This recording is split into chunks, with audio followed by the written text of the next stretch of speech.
Hello friends, मेरो छुट्टी खतम भएर म फेरि पनि मेरो कामतिर फर्किनेको यात्राको सानो भिडियो तपाईँहरूलाई सेयर गर्दैछु। म एयरपोर्ट पुगिसकेको थिएँ अनि त्यहाँ मैले हेरिरहेको थिएँ धेरै मान्छेहरू विदेश जानुको लागि आफ्नो फ्यामिलीहरूसँग थिएँ। तर केही छैन, म एक्लै थिएँ तर म स्ट्रङ थिएँ अनि फ्यामिलीलाई मिस अनि अनौठो कुराहरू पनि हेरिरहेको थिएँ।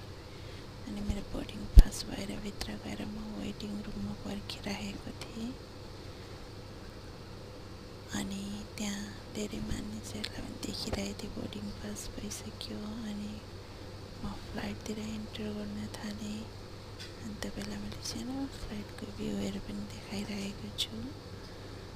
त्यसै गरेर मेरो सिटहरू मैले भेटाएँ अनि मैले बसेँ सिटहरूमा अनि तपाईँलाई सानो दोहा कतारको भ्यू पनि मैले सेयर गरेँ।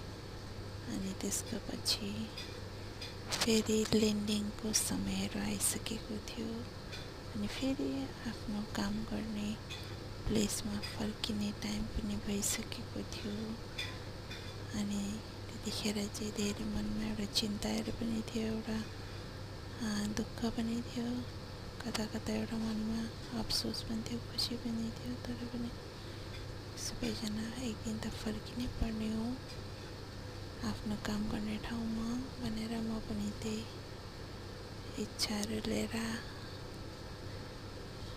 ल्यान्डिङ गरिसकेको थिएँ। अनि म त्यहाँ फेरि मेरो ट्रोलीहरू कलेक्सनको लागि गइरहेको थिएँ। धेरै मान्छेहरू आइराख्नु भएको थियो अनि त्यसरी नै मेरो दोहाको यात्रा स्टार्ट हुँदैछ साथी हो। अनि हेर्न सक्नुहुन्छ सानो भ्यू तपाईँलाई देखाउन कोसिस गरेँ। अलिक मनमा अफसोस अनि धेरै कुराको फिक्रीहरू भएकोले गर्दा राम्रोसँगले भिडियो पनि क्लिक गर्न सकिनँ मैले। अनि म फेरि ट्याक्सीको वेटिङ गरिरहेको थिएँ अनि मेरो ड्राइभर चाहिँ आउँदै थियो, कम्पनीबाट पठाएको, उसको वेटिङ गरिरहेको थिएँ। Thank you. फेरि नेक्स्ट भिडियोमा तपाईँलाई देखाउनेछु।